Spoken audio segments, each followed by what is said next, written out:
Hey everyone, my name is Dr. Dolores Tarver. I'm a licensed psychologist here in Georgia, and it is time for the TT Time with Dr. Tarver is a wellness-based podcast. It is not intended to be a substitute for a relationship with a licensed mental health provider. Did you miss me? Yeah, I took June off. I don't know that I necessarily had planned to take June off, but June was just so hectic. I was like, you know what? Take you a good break. We'll circle back in July. So I am very excited to be back in July for Minority Mental Health Awareness Month, which is celebrated in honor of Bebe Moore Campbell, who attempted to get resources for her daughter, mental health resources, and met all kinds of obstacles with regard to her being able to access care. And so she became an advocate for mental health equity and also being able to have culturally responsive providers.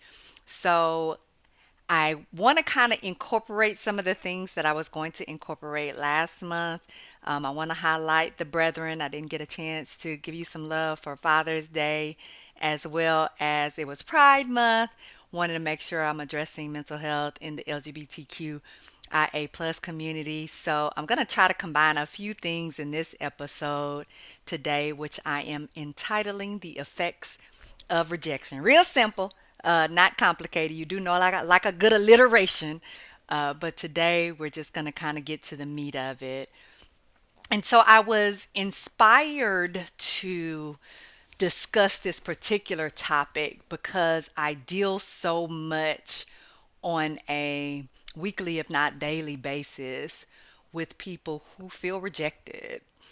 There are a lot of different ways that we can feel rejected in life, and it doesn't have to all be direct personal contact. You can feel rejected on social media, and I know a lot of times people are looking for affirmation and connection on social media, and so because it has the potential for that, guess what? It also has the potential to allow people to feel rejected, to feel as if you've ever put a comment out there and someone come and attacked you for it, or you know that people are sending you subliminal messages through their social media posts, or you have even just strangers just coming on and something that doesn't even have to do it with anything that you said or posted. Like they'll just kind of come on with these negative comments. Sometimes it's people trolling, sometimes it's bots, not even real sites. But we also know that people, we like to call them keyboard gangsters, can more comfortably feel empowered to say things on social media because they don't know, because they know they don't have to face you. But there are a lot of opportunities where we do feel slighted, where we feel hurt, we feel rejected. That occurs in person. Church is one of those places. Um, I get a lot of feedback from my clients, particularly those that identify as gay men, with regard to how they don't feel welcome in churches, to the point of it almost feels as if the church is also kind of siding with and validating that rejection that can come from parents. When people come out to their parents and unfortunately hear things like, you're disowned, you're no longer a member of this family, you're welcome over here, but don't bring that over here. I don't want to know about your dating life, or continuing to talk with you about people with whom you are not interested, or talking to you about, hey, when are you going to start a family? Or that's not ordained. You're married, but that's not an ordained marriage. That's a union.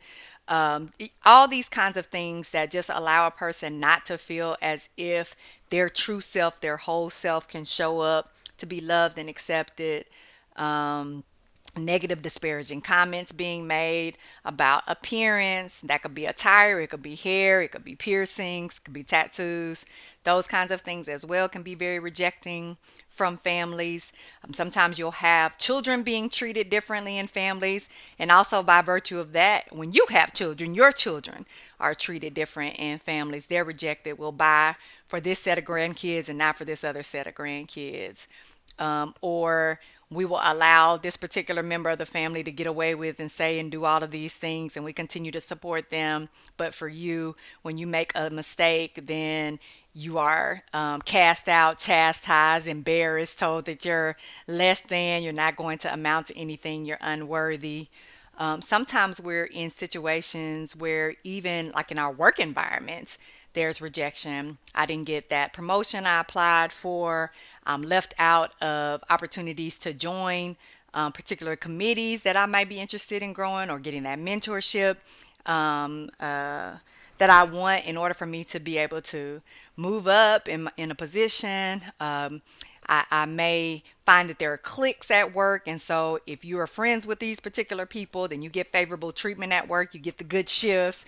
You get your leave approved. But if you're not, then it's rejected, or you're told you need to be a team player and come in and not take these days off, or you're asked to come in when you're off work and made to feel guilty about it. And so it feels like rejection when you bring that up, and people are dismissive and they pretend like what you're experiencing isn't valid, like, oh, you're just being sensitive. Hear people say a lot about that in their work environments when they try to offer feedback, or we offer feedback and people make it seem like we're going to actually have some changes, but we don't. And so I'm not going to keep continuing to bring up these things when there's nothing that's going to actually be done about it. If you've ever been fired from a job, that is one of the most hurtful forms of rejection, particularly when you feel like you were fired and it wasn't warranted, or that steps weren't taken for you to be able to address and grow in the area. Because sometimes we might be slower picking things up, might have that training component. I may need additional training. People don't offer you those opportunities. It's just like you're fired. Georgia is an at-will state, so people can get fired here very easily. And I think that causes a lot of anxiety in environments. But also, you start to feel like, hey, it's got to be me. I'm the one having these problems. Other people are not having the same issues as me. And maybe with regard to you trying to open a business or start an endeavor, people support other folks. You have supported other folks, but when it comes to you, you don't feel supported. And so that's a form of rejection. I think that there are also just the real examples of racism and discrimination that we deal with. And I think, too, for a lot of men, there is sometimes this perception of, when they use their voices, oh, you're being aggressive, you're trying to be dominant, you're trying to be controlling, you're posturing. When you just have a deep voice, when you try to assert yourself, it's taken aggressively. And so then it feels like I can't be myself. I have to really kind of tiptoe around people and have to change the way my voice sounds or how I engage with certain people so I don't appear threatening. That can feel like rejection. I definitely think that being in environments where, and this can come sometimes from our families of origin, where we received a lot of criticism. So sometimes when we get to be an adult, then we hear constructive feedback as criticism, even if it may be constructive feedback.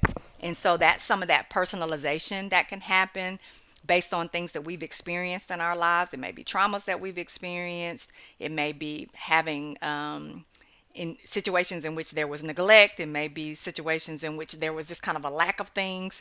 And so there is, and this is that higher rejection sensitivity that we are kind of at risk for in environments like that, where now I'm seeing your behavior out of that place of feeling rejected. And so even though your behavior may not actually be rejecting, I perceive it as such because that's what I've experienced previously. So when the food was in the oven and I didn't put it on the table, you feel like I didn't care about you and I'm rejecting you and I don't love you and I don't value you because I didn't have your food ready and on the table. And it's like, hey, you were running behind, and so I put it in the oven so it could stay warm. It didn't mean I care about you, like it's literally in the oven. Or sometimes it may feel like, oh, you're not sticking up for me, you don't support me, you don't show up for me, you didn't handle this in the way that I wanted you to. And so we may perceive that as rejection when a person is like, whoa, like, hold on, I show up for you, I care about you, here's what I did to show that, but the person doesn't receive it as such. And so I think that a lot of times in relationships, there's miscommunication and misunderstanding that happens with breakups all the time. Like, you definitely feel that rejection in a breakup when a person may be saying to you, like, hey, it doesn't have anything to do with you. Like, these are my issues. And I don't want to continue to keep hurting you in this relationship when I know I'm not at my best to be able to show up for you and give you what you need. However, we take that as being rejected. Like, you didn't choose me. You don't want to be with me. I'm not enough.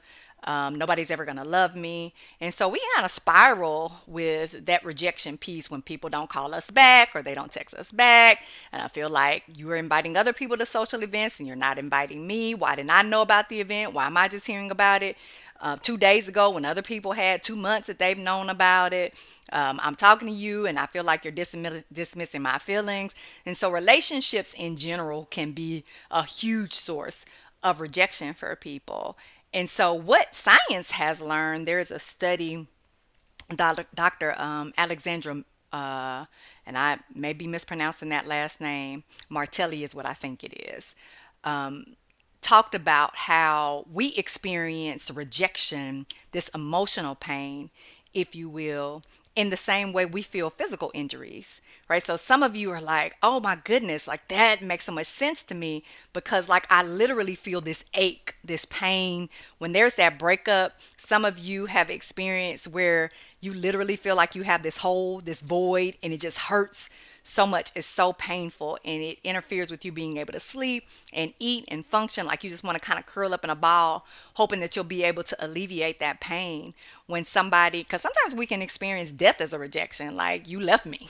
And it can be a form of abandonment, but it also can be a form of rejection because it's like, why do other people I love and care about keep not showing up for me, even though this person, has died and it wasn't anything that they did intentionally to us, but it just kind of gets all lost in there because I feel so rejected by people who were in my life, but then they disappear, right? And so that abandonment can feel like rejection, even if it's things that were outside of the person's control. They couldn't show up. They were running late, so they didn't make that lunch appointment with you, and we feel it to a point where it really hurts, but it also causes us to experience a lot of varieties of emotions, like this range of anger and anxiety and depression. And sometimes we're very jealous, particularly in situations where we feel slighted and other people are being included or promoted or valued and we're not. Other people are living these happy lives and they're doing all of these things, and I'm sitting here alone, or I'm not able to move and produce in the way that I want to. I'm not able to travel. I'm not able to have this business, and so, like, it can also leave us feeling very sad and lonely in that. And because we're experiencing this physical pain, not to mention this range of emotions that feels very overwhelming and heavy on us. But what does that do? It causes us to have difficulty being able to process and function. And so this is why a lot of times we're doing destructive things. So self-sabotage behaviors or self-destructive behaviors. We're acting out of impulsivity. Where this is when it seems like it's a good idea at the time to get back at people. Oh, I'm going to expose you. I'm going to get on social media and put all this information out. You're trying to send me subliminal messages. Well, let me tell you this. And let me let my family know this is how I'm done with you all. And this is how you are. And I'm going to expose the church, and I'm going right. And so we're doing all of these things. We're coming at people, we're attacking people because we feel this strong range of emotions, and it's interfering with our ability to be able to process and complete things that are cognitively sound. And so we're making these difficult decisions, but it's also difficult for us to just take care of day-to-day kind of things, routine things. Like, why am I having such a hard time at work? I can't focus. Not as productive as I used to be. Like, I'm getting behind on timelines. So now I'm getting in trouble at work because I'm, constantly thinking, right? So this rumination we've talked a bit about in previous episodes. I'm constantly thinking over and over again. I'm perseverating on things and I can't let it go. It's like I can't move forward. I'm stuck in this moment with this rejection on replay. And particularly if I've had other rejections and they're all coming. They're all live wired. And so I'm like, when I put on a different movie and I'm having a hard time being able to do so. And again, this poor impulse control, this difficulty being able to concentrate, this range of emotions, like what does it lead to? Aggressive behavior. So then sometimes I'm physically now becoming violent toward people. And this is when we can get into fights with people and things can really escalate. I'm throwing stuff, I'm breaking stuff. Now, I've keyed your car. You all remember that very viral video of this young lady setting this man's car on fire, and she got so close, like it literally blew her back. And so we think about, and this was because she perceived he was cheating on her. So I'm gonna set this car on fire, right? A danger to you and to me. She could have really harmed herself in that situation. She's very fortunate that it didn't turn out worse than it did. Now here I am sitting in jail with regret, thinking like, perhaps that wasn't the best way for me to handle me feeling rejected. But you don't necessarily have the capacity to think as clearly when you're in that kind of pain. And so, unfortunately, it's like a drug almost. And so, like anything to relieve this pain, I need it. I'm craving. This sometimes can affect how we engage socially. So now I'm picking up people just to kind of fill that void. And I end up getting in situations where I do stuff that's real reckless with people who I otherwise wouldn't have done things with if I were in kind of my wise mind self, where I was thinking clearly. And other times we're in this situation of just craving like anything. And this is, again, now I can be using substances to try to numb this pain and be able to try to have a peaceful night of sleep, to be able to stop my mind from racing. This also could trigger us to be suicidal. This is why often sometimes people get to that place of feeling helpless and in such despair, because it's like, will this pain ever end? Is it ever gonna go away? And so oftentimes when we're trying to relieve emotional pain, like we're just trying to do anything that can fix it. And sometimes you get to that point of desperation where you feel like, okay, well, the ultimate fix is if I didn't have to feel anything at all. So I want to spend some time talking about how to recover from a rejection. It is very important for you to understand that that rejection is part of life. Like, you're not going to get everything that you want. You're not going to get everyone that you want. You will not be accepted and treated well by all people.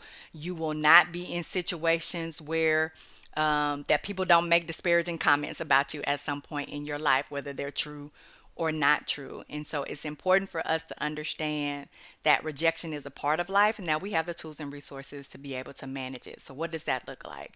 Positive, healthy social interactions. And it's very important for us to have balance. I've talked about this before. Like, sometimes we put so much weight, emotional weight, on a person to fill all of these voids in our lives. Like, you're my social contact. When anything happens, I reach out to you. I want to talk to you. I want to be connected to you. I want to be close to you. Some of the codependency can kick really in, put a lot of strain on a relationship. So we want to spread those relationships out. And I need to kind of understand, here's that plug for therapy. You knew it was coming. Or I need to understand how I view social interactions, how I attach to people, but also how I receive feedback from people, whether that's constructive feedback or whether that is feedback that, hey, this person just doesn't want to engage with me. Like, how do I perceive that? Does that affect my self-worth? Do I feel like I'm not of any value if somebody doesn't want to be my friend, if they don't want to date me, if I'm not accepted for this job? So being able to kind of process and understand what is going on with me with regard to how I perceive this information. Because again, like, sometimes I'm taking things personally. And so as I'm taking it personally, it affects my perceptions. And so that's how I'm looking at things. So I'm actually misjudging a situation. I may think people are rejecting me when they're not. I may think that people don't want to be around me and they don't want to be bothered with me and they're just talking about me all the time and they don't like me. But that may be my insecurity and me feeling like I'm not enough. And that's what's causing me to perceive that in that, right? So it causes some paranoia sometimes in us. And so I don't have an accurate capacity to be able to really judge a situation. So I may need to work on that with a therapist. I think it's important for us to be able to express our needs. And sometimes what ends up happening, and this is where the miscommunications happen, particularly in relationships, I may attempt to express myself. The person gets sidetracked. They start talking about themselves, as people tend to do. And then we're off of me, like I bringing that conversation back. And that does require some assertiveness skills and me being able to redirect people and say, hey, stop.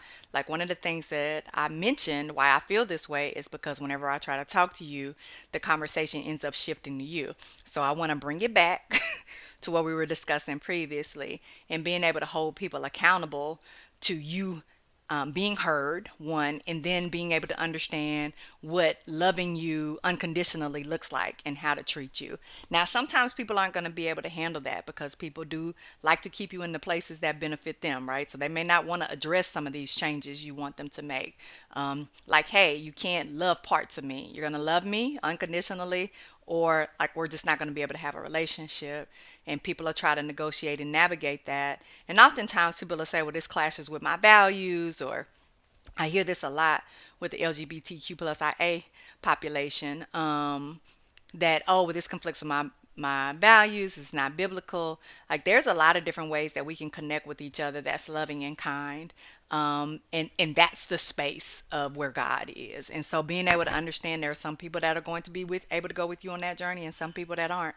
And so being able to create, sometimes at one, some of you need to be in a different or faith-based organization, because the space that you're in that's telling you you're not worthy and you're not loved and you're an abomination, like that's not the space that you need to be in. So finding loving spaces where you can be, because it is absolutely possible that I can be held accountable to making good decisions in my life and living a purposeful life for God, and it not be that people are saying to me that God is not pleased with me because of my sexual orientation.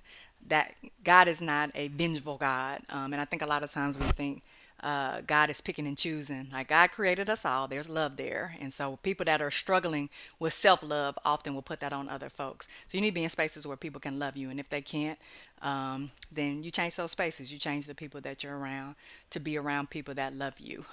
You don't have to beg anybody to love you and care about you, right? And so we're not going to continue to keep getting rejected by people who are not going to accept us. We're going to change the people that we're around to people that are loving and care about us. I think it's also important for us to be able to acknowledge how we feel and grieve, right? Like, so being rejected is grief. It's hurtful, and some of you who will be possibly changing churches, or putting some parameters in place and boundaries with regard to your family members, like that's hard. It's a lot of grief, and being able to accept like this is who I have. They're not the version that I want them to be in my mind. They're who they actually are. And so part of acceptance is recognizing their limitations and being able to love them, but not to put yourself in positions where you're going to continue to be hurt, if there's not parameters and boundaries that we can put in place that allow us all to feel safe. So then I may be having a chosen family, friends and other people who love on me, and they're the ones who accept me in, and honor my chosen name, and honor my gender identity, and honor my sexual orientation, and respect me person, see me human. Right, so being able to connect with those folks, which means that you may have to look for some new opportunities because the ones that you have are not giving you what you need. And then that also speaks to you changing your thoughts too, right? I talk a lot about negative core beliefs, and whatever you feed affects how you behave. And so when we're saying negative things to ourselves about that we're unworthy, that we're unlovable, that no one is going to be able to accept us, that God doesn't love me, that I have to change in order for people to be able to be around me and not feel intimidated, or not feel threatened, then it doesn't allow for me to really be able to fully be me and focus on my strengths and how I'm resilient and my gifts, right? And my purpose, because that's what's really important. Like, I have to have a clear sense of purpose and direction, to know myself and love myself and talk to myself in loving ways if I'm ever going to be able to be in spaces where people do the same. So it starts within, not without. And remembering that self acceptance is a part of self love. And that it's important for us to be able to create spaces where we can have emotional balance. Like, if I'm all over the place emotionally, it's going to be very difficult for me to cognitively be able to process things. So being able to soothe those emotions when they come up, understand them, and being able to let things go so I'm not ruminating. And I think sometimes what that entails is us being able to reframe situations and look at positive outcomes. Sometimes people rejecting us is actually to our benefit, because these people who are rejecting us never intended to love us, never intended to treat us well. And so that rejection is a reflection of who you would be if I were to continue to try to engage with you. So you putting that boundary out to me that I'm not going to be accepted allows me to see you for who you are. And again, when people show you who they are, then you believe that. And so then I don't put myself in a situation to be rejected again. Me not getting the job may have been the best thing for me, because I was going to be underpaid and undervalued and underappreciated in that job. And I was settling for that job because it was easy and it was safe. And it's really not what I was called to do. And so that allowed that barrier to get out of my way and push me to actually be in the space where I'm supposed to be, entrepreneurship or another job opportunity, whatever it is. And so sometimes these things that we perceive as negative are actually positive things. And if we will allow ourselves to be grounded in who we are, we will be able to recognize when something happened to our benefit and not to our detriment. So, welcome back to Tea Time with Dr. Tarver. And as always, be well.